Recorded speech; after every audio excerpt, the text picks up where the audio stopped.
Welcome to Kenton's videos. Enjoy the video. In this video, I will show how to use Canva on your phone. Open the Canva app and sign in or create an account to begin designing.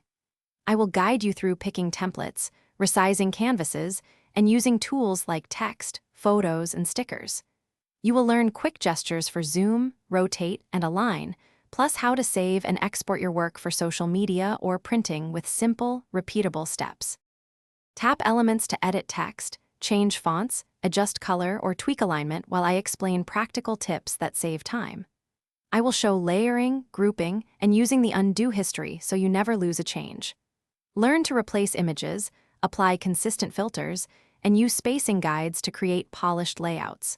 By the end, you will feel confident editing like a pro using only your phone and a few smart tricks. When your design is ready, tap download to choose format and quality, and I will explain the best formats for social posts, print, or presentations.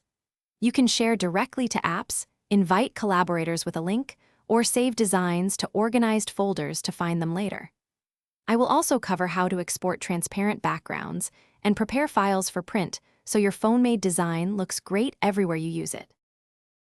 Thanks for watching. Consider subscribing if we helped you.